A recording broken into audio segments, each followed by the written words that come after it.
Bienvenue sur la chaîne Feel the Game pour une nouvelle vidéo sur un format un petit peu spécial, un format pour vous parler de plusieurs jeux auxquels j'ai joué pendant un festival que vous voyez présentement sur l'écran qui s'appelle La Route des Jeux, donc qui est à quatrième ou cinquième édition qui s'est déroulée début mai et auquel j'ai participé et donc qui était plutôt un événement plutôt familial où il y avait beaucoup d'enfants et qui m'a donné l'occasion de jouer surtout à des jeux plutôt simples, donc des jeux on va dire de pli, des jeux A2, des jeux de cartes plutôt basiques et ça m'a donné l'idée de vous faire plutôt une présentation justement sur ce type de jeux qui sont assez courts, en général une demi-heure de jeu et qui peuvent être intéressants en attendant de jouer une partie ou qui permettent de jouer dans des atmosphères un peu plus familiales ou amicales, beaucoup plus larges, notamment au travail pendant la pause du midi.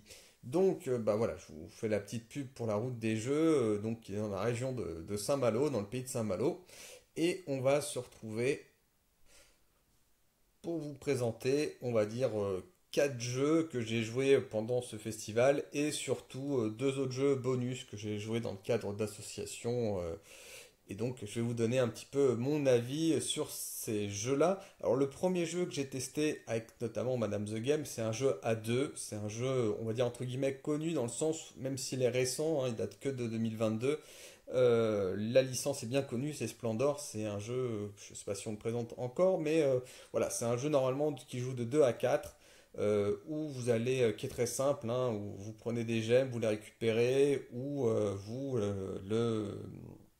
comment dire, vous jouez une carte ou vous réservez une carte. Donc voilà, trois options de jeu. Et là, il nous arrive sous un format un peu différent, sous un format à deux joueurs.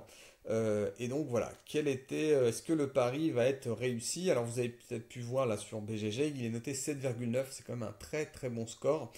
Et donc je vais vous dire un peu ce que j'en ai pensé pour être un joueur de Splendor, même si je joue plus, qui a pas mal joué à ce jeu-là. Eh bien, est-ce que le pari est réussi? Alors déjà, quelles sont les innovations que vous avez dans ce jeu-là ou quelles sont les règles si vous ne connaissez pas le jeu-là? Eh bien, c'est simple. À votre tour, soit vous prenez trois gemmes sur le petit plateau que vous voyez, petit plateau en haut, trois gemmes ou perles, et de manière orthogonale ou diagonale. Et donc, vous en prenez trois, et puis à un moment dans le jeu, vu qu'il va y avoir de moins en moins de possibilités de prendre, eh bien, vous aurez peut-être plus la possibilité d'en poser trois. Voilà, donc en gros, vous en prenez trois, ou sinon vous jouez une carte, ou sinon vous réservez une carte. Voilà, avec une gemme or dorée. Donc c'est un peu le principe de base qui est très simple, donc vous avez trois options. Et donc les innovations qui ont été apportées sur Splendor Duel, c'est l'apport des perles, l'apport surtout de ce plateau. Alors ce plateau qui est très différent, d'habitude on piochait dans un tas directement des couleurs, les gemmes, voilà, on choisissait une couleur ou un ensemble de couleurs. Là tout est sur le plateau si j'ose dire. Et donc il y aura cette petite subtilité de récupérer peut-être trois gemmes de manière un peu plus contrainte, c'est-à-dire soit en ligne, soit en diagonale. Et donc, c'est la contrainte forte de ce jeu-là. En plus, vous avez l'introduction des perles. Donc, c'est une monnaie, on va dire entre guillemets, très rare, qui peut servir sur certaines cartes qui sont un peu plus rares aussi. On garde toujours le format de niveau 1, 2 et 3, donc ça vous reconnaissez. Les nobles sont été un peu revus, ils sont un peu plus différents. Pour récupérer des nobles, eh bien c'est pas des couleurs qu'il faut avoir, mais c'est plutôt des symboles de maison qui sont sur le dessus de certaines cartes. Donc vous pouvez peut-être en voir sur les cartes de gauche, vous avez des petits symboles en jaune en haut, au milieu. Donc il faut en cumuler un certain nombre pour pouvoir acheter des nobles. Donc une mécanique un peu différente, sachant que les nobles, c'était bien souvent ce qui faisait un peu la différence pour gagner une partie. Deux types de fin de jeu, alors qu'avant il fallait juste atteindre un certain nombre de points pour gagner instantanément. Enfin, l'autre avait éventuellement un dernier tour à jouer. Et là, vous aurez deux types de victoires possibles, soit en cumulant 20 points de victoire, soit 10 points à travers des nobles, soit 10 points sur une colonne de couleurs. Donc ça aussi, c'est un aspect innovant. Donc pas mal d'innovations pour le jouer à deux. Et quels ont été mon ressenti en sachant que finalement on a fait une partie et demie, peut-être deux parties, effectivement. Ouais, une partie et demie. Eh bien, c'est plutôt pas mal. Le pari est plutôt bien réussi. Alors, je trouve la note sur BG 7,9 un petit peu surcotée, mais sur l'idée, c'est quand même un jeu qui a sa place pour les joueurs de Splendor, notamment si vous jouez très souvent à deux. Moi, je pensais que le Splendor de 4 était très suffisant pour jouer à deux. Et bah cette version, effectivement, je la trouve un peu plus tonique, un peu plus profonde, un peu plus améliorée pour le jeu à deux. Donc c'est plutôt une bonne surprise. Et Madame The Game étant fan de Splendor, je pense que ce jeu, je vais probablement l'acquérir bientôt. Alors je ferai peut-être une vidéo ou pas sur ce jeu-là, mais voilà. Ça m'a donné plutôt envie de l'acheter, plutôt envie d'y rejouer pas mal de parties, en sachant que Madame sera toujours contente d'y jouer. Donc voilà, c'est plutôt une bonne surprise, même si voilà, le jeu était plutôt bien réputé. Je trouve cette adaptation plutôt bien réussie. Voilà, alors le second jeu auquel on a joué, alors je sais pas s'il faut le présenter encore, là aussi, c'est un des grands succès de l'année, vu qu'il a obtenu l'As d'or 2024. Et donc c'est Far Away, donc un jeu de cartes, voilà, hein, toujours plutôt simple. Voilà, une petite boîte malin où vous avez, je crois, 40, ah oui, voilà, une soixantaine de cartes et qui est un peu l'équivalent de Tenet, le film de Christopher Nolan. C'est-à-dire qu'en gros, le jeu est plutôt simple. Vous allez sur ce paquet de cartes avoir trois cartes au début et vous allez pendant 8 tours les poser une à une. Donc de manière un peu simple. Et comme vous voyez, les cartes elles sont numérotées de 1 à 60 et quelques. Et donc bah, le twist du jeu, c'est qu'en fait le décompte des points, et c'est là où on en revient à l'aspect un peu de Tenet, c'est que le décompte des points va se faire à l'envers. C'est-à-dire que vous allez commencer par la dernière carte que vous avez jouée, donc votre huitième carte, pour voir si vous scorez des points en sachant que sur les cartes, eh bien, vous avez des symboles de ressources et des symboles de... Alors, je vais essayer de trouver une carte où il y a des ressources. Voilà, des symboles soit de cornes, voilà, de tête, où il y a des symboles de cornes, soit des symboles de pierre, soit des symboles de pot de fleurs, voilà, ce qui ressemble à un ananas à peu près.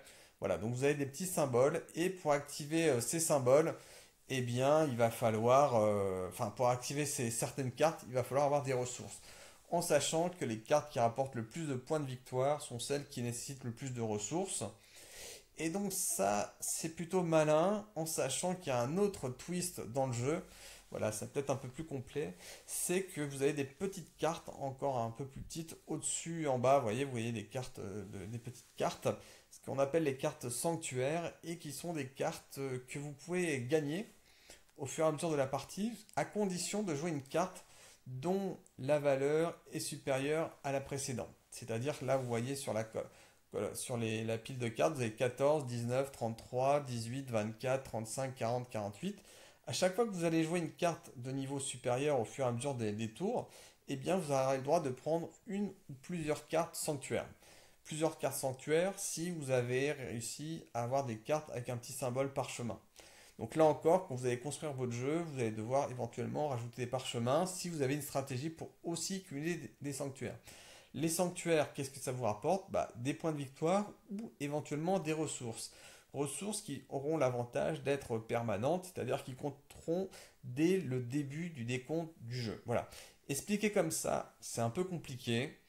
La première fois qu'on joue à Far Away, on est complètement largué, on comprend absolument pas le jeu. La deuxième partie, c'est pas sûr qu'on ait toujours compris.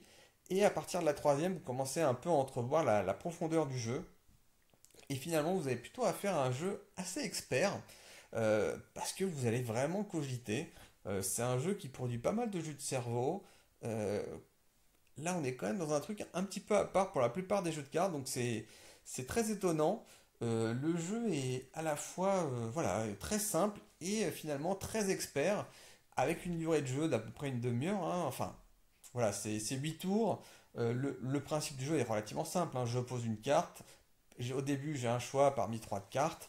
On va aussi collecter chaque tour de nouvelles cartes. Celui qui aura mis la carte la plus basse choisira en premier, et ainsi de suite. Donc, pas mal de petits mécanismes qui font que le jeu est un petit peu compliqué la première fois, voire très compliqué la première fois. Et au bout de quelques parties, si vous arrivez un peu à vous accrocher, et ensuite, bah, vous allez voir, si vous aimez les jeux profonds et compliqués, Far Away, ça va être un jeu qui va vraiment vous plaire. Alors moi, il m'a beaucoup plu. Et pareil, ça va être un achat que je vais faire prochainement parce que, en plus, alors il joue de 2 à 5 ou 6 joueurs, je ne sais plus exactement. 5 ou 6 joueurs, ça n'a pas forcément beaucoup d'intérêt. Voilà. Mais en tout cas, il est très jouable à 2. Et nous, on y a joué pendant la convention, la route des jeux, à 3 puis à 2 vu qu'on a voulu refaire une partie, parce que la première fois, Madame The Game, elle n'a pas compris le jeu du tout, et c'était normal. Et donc, voilà, très très surprenant. Un jeu vraiment expert, vous pouvez le retrouver sur BGA. Voilà, n'hésitez pas à en faire l'acquisition, mais voilà, la première partie va être compliquée. En plus, c'est compliqué relativement à expliquer, mais voilà, si vous vous accrochez, vous avez vraiment une belle petite pépite. Alors, je crois qu'il a été noté à 7,6. Voilà, mais franchement, il vaut une note au moins celle-ci, voire plus, parce que voilà, alors il est conseillé de 2 à 3 joueurs, mais bon, on peut y jouer à plus. Moi, j'y joue sur BGA, j'y joue beaucoup à 3, et il est très jouable à 2, il n'y a pas de souci, c'est un beau duel. Après, effectivement, il y a peut-être une partie d'aléatoire, mais je vous dis, ce qui est formidable avec ce jeu-là, c'est qu'à chaque partie, bah, vous allez comprendre des nouveaux trucs, comprendre de nouvelles subtilités, améliorer votre jeu, améliorer votre score. Vous allez commencer à 40 points, vous allez peut-être jouer à 60, 80 points. Et là, pour jouer avec des joueurs qui ont des bons classements Elo sur BGA, et ben, j'arrive à les battre. Alors, comme quoi, ça veut dire qu'il y a probablement un effet aléatoire important, mais je pense qu'à chaque partie, on peut s'améliorer et vraiment, on y revient, on refait une partie avec beaucoup de plaisir. Donc, je suis un petit peu très élogieux sur ce jeu-là, mais franchement, il le mérite parce que vraiment, ça a été vraiment mon gros coup de cœur parmi les petits jeux que vous allez voir. Et je vais vous en présenter encore d'autres jeux, d'autres que j'ai fait pendant la route des jeux.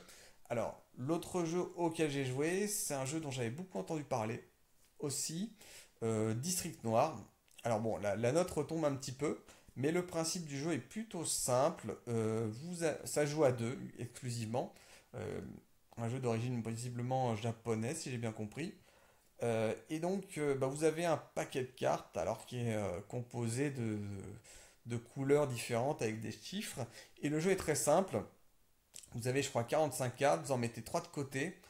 Vous en distribuez, je crois, 2 ou 3, 5 cartes à chaque joueur. Vous en posez 2 ou 3 sur le marché, quoi, en gros, sur le milieu de jeu. Alors, je vais essayer de retrouver une image qui reprend un peu le truc.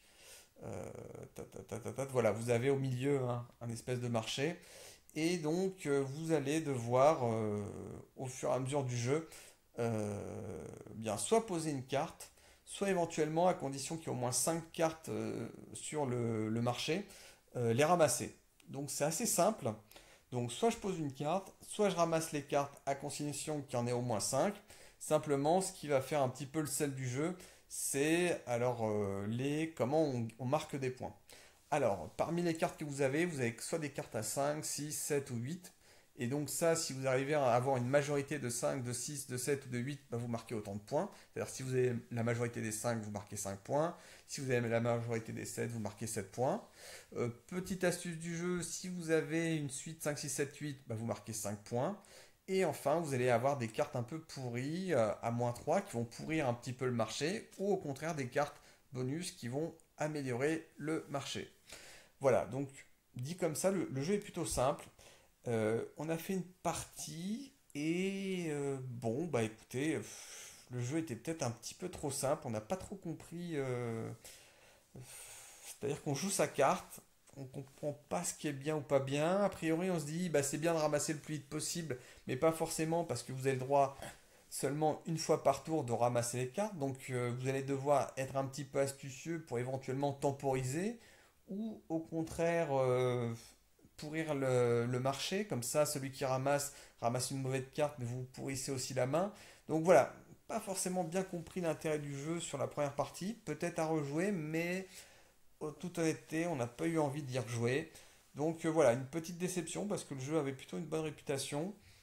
Moi, ça m'a pas forcément marqué, mais bon, voilà, je vous dis, après, c'est des impressions de première partie, ça vaut ce que ça vaut. Et voilà, voilà un petit peu l'avis que je peux vous donner sur District Noir. Donc, bon, un jeu un petit peu étonnant, mais pas plus accroché que ça. Ensuite, un autre jeu à deux qu'on a pu faire. Alors, vous voyez tout de suite la note qui s'améliore. Donc, un jeu purement à deux, là aussi.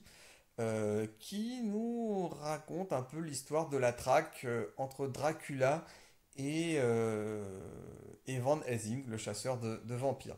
Alors, il m'a légèrement rappelé Seth Ronin, c'est un jeu un peu plus confidentiel, mais pareil, un format un peu simple, où en fait, bah, vous avez un phénomène de guessing, où vous allez devoir deviner.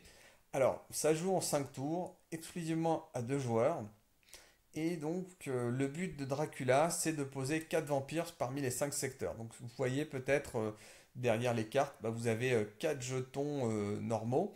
Et à chaque fois que vous arrivez à avoir la majorité sur un des 5 secteurs, eh bien, vous allez transformer un vampire. Donc, ça veut dire que Dracula ne pourra pas gagner avant le quatrième tour, si j'ai bien compris. Voilà, donc c'est ça, pas avant le quatrième tour.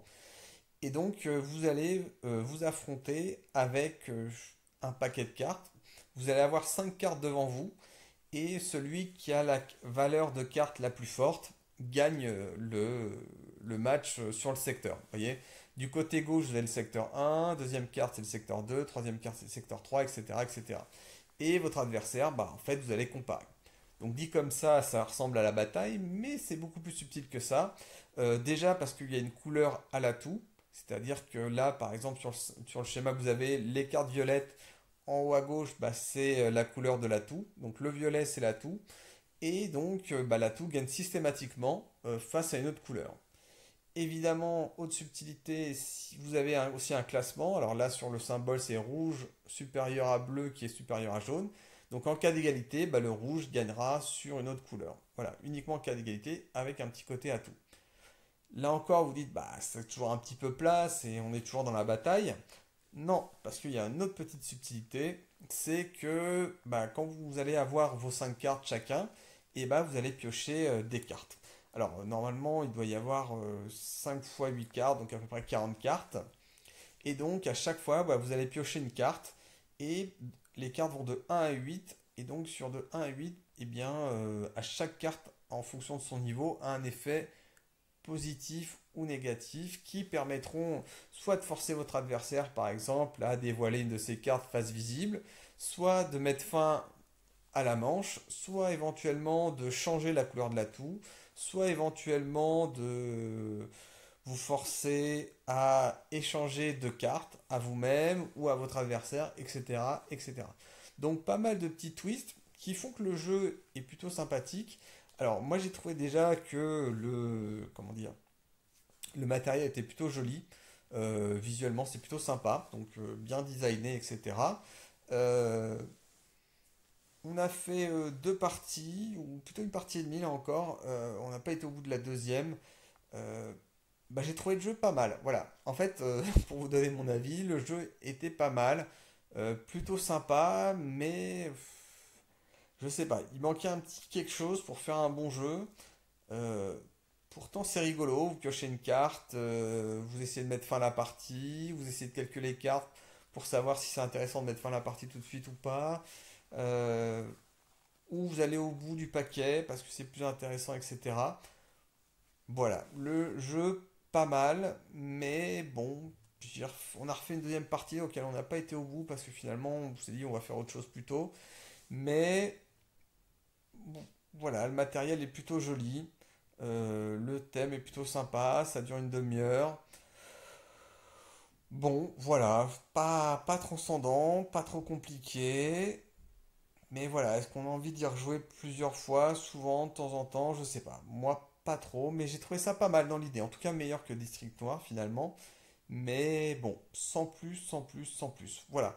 Ça, c'est pour les 4 jeux auxquels j'ai joué pendant la route des jeux. Mais il y a d'autres jeux aussi que j'ai joué un petit peu en association il n'y a pas très longtemps. Donc je vais vous les mettre en jeu bonus. Alors, le plus fameux, peut-être le plus polémique, c'est peut-être Trio. Trio qui a obtenu l'As d'or, hein, l'As d'or initié, je crois, 2000, ouais, je sais plus, un As d'or, voilà, bon. Alors, le jeu, je sais pas trop quoi en penser, vous voyez, il est noté 7 à 3, 3 à 6 joueurs, meilleur à 4, etc. Donc, on y a joué à 4 ou 5 d'ailleurs.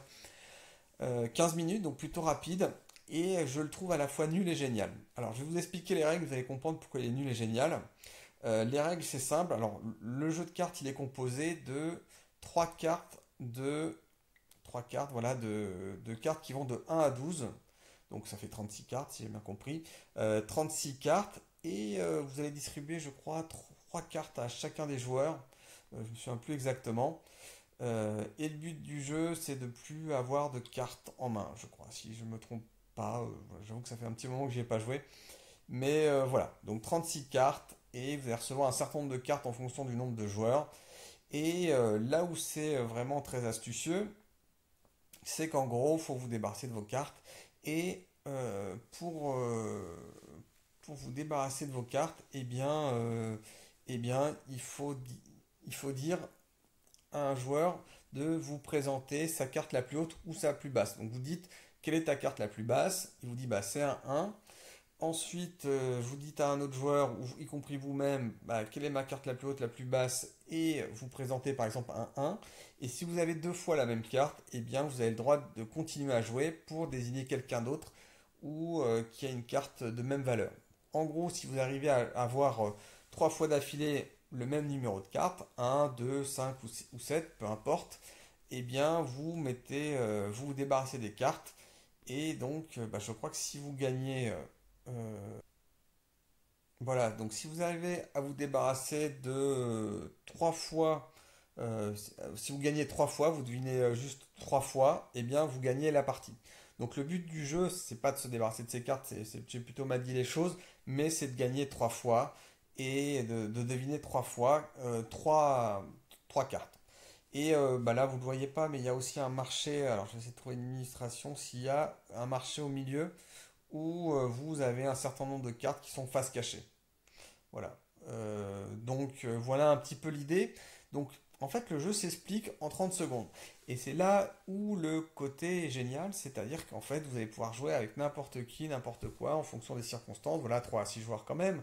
Mais voilà, vous expliquez, faut deviner trois fois la même carte. Si tu arrives à deviner trois fois durant la partie, tu as gagné trio. Voilà, c'est très simple, ça prend 30 secondes, et là c'est vraiment génial, j'insiste là-dessus. Par contre, en tant que joueur, j'ai retrouvé que ça ressemblait un peu au jeu des 7 familles, avec trois cartes. Alors c'est bien de deviner le haut, le plus faible, etc. C'est plutôt marrant, c'est plutôt rigolo. Ça dure que 15 minutes. Mais bon, je trouvais ça un petit peu plat. Enfin, peut-être avec des bons copains, l'été, en rigolant, avec un rosé, je sais pas. Mais bon, voilà, pas un jeu qui m'a donné envie beaucoup d'y rejouer, mais bon, il a gagné quand même un prix, voilà. Mais le côté génial, je crois que je le comprends, c'est sur sa simplicité des règles.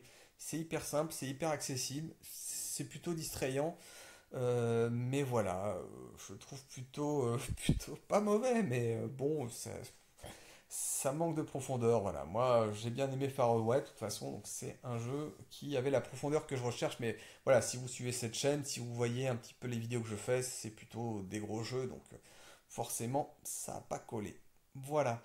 Ensuite, un dernier aussi pour la route, c'est Courtisan. Alors, il est peut-être un peu moins connu. Alors, je pense qu'en plus, là où je fais le lien, c'est que, avec la route du jeu, c'est que je crois qu'il y avait l'éditeur ou un des auteurs qui était présent à la route du jeu. Je me trompe peut-être, mais voilà. En tout cas, voilà, il était en présentation. Il vient tout juste de sortir, donc pour une fois, c'est un jeu 2024, voilà. Bah, déjà, Courtisan, le concept du jeu, c'est déjà un super matériel. Là, vous voyez les cartes, elles sont plutôt belles. Plutôt, vous avez un truc un peu en tissu au milieu qui est plutôt bien designé. C'est vraiment l'un des plus beaux jeux que j'ai parmi la série. Avec aussi Dracula versus Helsing en numéro 2 que je placerai. Donc vraiment très belle carte, très belles illustrations. Le jeu est pas très compliqué dans le sens où vous tirez deux cartes mission au début de jeu qui vont vous dire bah vous devez avoir de plus de ça ou le moins de ça. Et vous avez, je crois, trois cartes en main si je me souviens bien. Et à chaque fois que vous posez une carte, eh bien, vous les posez par 3.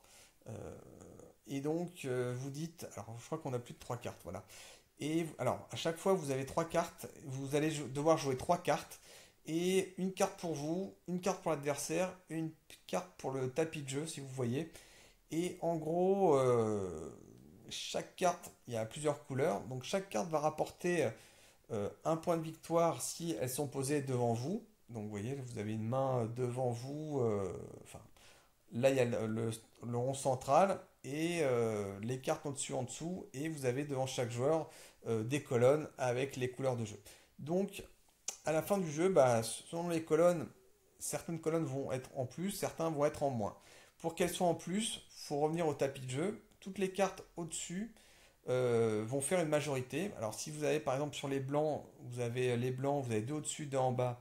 Donc ça veut dire qu'il n'y aura pas de compte de points pour eux. Par contre les verts, vous avez trois au-dessus, deux en bas. Ça veut dire que toutes les cartes vertes vont compter comme des cartes positives. A l'inverse, les cartes rouges, vous avez qu'une au-dessus et trois en bas, donc ça va être compté comme des cartes négatives. Et donc toutes les cartes rouges que vous avez en main vont être négatives. Alors ce qui est rigolo, c'est que le tapis de jeu va se construire au fur et à mesure de la partie. Ce qui est rigolo, c'est que votre main de jeu va se jouer au fur et à mesure de la partie. Donc les autres joueurs vont pouvoir aussi regarder, contrôler si vous êtes plutôt bien parti ou mal parti. Vous-même, vous allez vite savoir si vous êtes plus ou moins bien ou mal parti, surveiller les autres joueurs. Et donc, bah voilà, vous avez trois cartes à jouer chaque tour. Une pour vous, donc vous allez essayer de vous donner une carte qui est plutôt positive. Donner une carte à un adversaire qui est un peu en avance, qui est plutôt négative. Et éventuellement influencer le tapis de jeu que vous avez au milieu pour faire que bah, les séries de cartes que vous avez positives soient vraiment positives. Voilà. Je ne sais pas si j'ai bien expliqué les règles, mais c'est un peu l'idée. Et donc, bah, vous avez un jeu déjà plutôt chatoyant, plutôt beau, mais c'est pas que ça les règles. Vous avez aussi pas mal de subtilités avec des cartes qui vont avoir parfois certains symboles. Par exemple, vous avez un marqueur x2 dans les cartes vertes en haut à droite, et qui signifie que cette carte compte pour deux cartes. Donc si c'est une carte positive, bah, ça va vous compter 2 points de victoire. Si c'est une carte négative, ça va vous faire perdre 2 points de victoire. Donc si vous avez une série de cartes plutôt négatives, autant la balancer un adversaire qui va perdre 2 points de victoire. Twist du jeu, peut-être qu'à la fin, eh bien, les cartes positives vont devenir négatives et inversement. Autre petit truc marrant, bah vous avez le symbole bouclier, il peut pas se faire assassiner. La carte avec la dague, c'est une carte assassin, donc c'est quand vous la posez chez un joueur, chez vous-même ou au tapis du jeu, bah, vous allez pouvoir éliminer une carte dans la zone de jeu. Pareil, une carte courtisan qui va se jouer face cachée, voilà, avec un petit symbole masque. Donc voilà, pas mal de subtilités. Euh, Là encore, j'insiste, un jeu plutôt beau, plutôt marrant. Par contre, on avait l'impression d'une absence de contrôle sur le jeu. Donc le jeu, sur le groupe de joueurs, on était 5. Il n'a pas beaucoup plu. On l'a trouvé très beau. On n'a fait qu'une seule partie. Mais, voilà. On a trouvé on contrôlait pas trop le jeu. Alors peut-être que c'est dû à l'effet première partie. Mais voilà, en y réfléchissant, j'ai l'impression que il mérite une deuxième partie, voire une troisième partie pour l'appréhender un petit peu plus, se dire bah voilà, est-ce qu'on peut pas contrôler un petit peu plus ou pas le jeu, est-ce qu'il est intéressant? En tout cas, il est super beau, je le dis pour la troisième fois, mais voilà, il est chouette, il est joli, les cartes sont belles, c'est des formats tarot, donc c'est chouette. Il n'est pas excessivement cher, il est à moins de 20 euros. Voilà. Et ça reste un jeu plutôt familial, donc pas très compliqué, avec des retournements de situation, donc c'est plutôt marrant. Vous voyez, contrairement à Trio, j'ai pas l'impression qu'il y avait trop de retournements de situation. Là, un petit peu, c'est plus Trio était plus un jeu de mémoire. Là, vous êtes sur un jeu où vous allez pouvoir bluffer.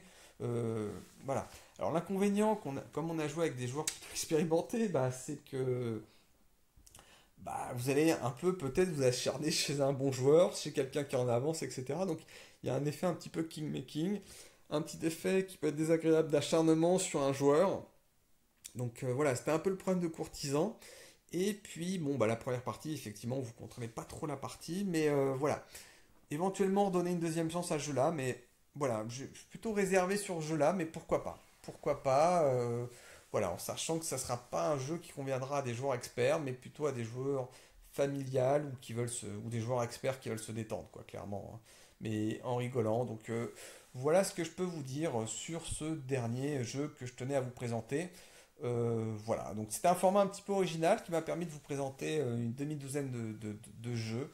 Et donc, bah voilà, vu que c'est des jeux en plus que j'ai pas acheté, si je voulais en dire du mal, bah forcément, c'était l'occasion parce que forcément, je vais pas acheter les jeux auxquels je n'ai pas apprécié. Donc, si je devais donner un bilan, clairement, les jeux vers lesquels je vais me tourner sera plutôt Far Away et Splendor Duel, que je sais que je pourrais jouer à la maison tranquillement. Voilà, bah écoutez, si vous avez apprécié ce format, n'oubliez pas de liker la vidéo, n'hésitez pas à rajouter des petits commentaires, et si ce n'est pas déjà fait, à vous abonner, et je vous dis à très bientôt pour une nouvelle vidéo. Au revoir.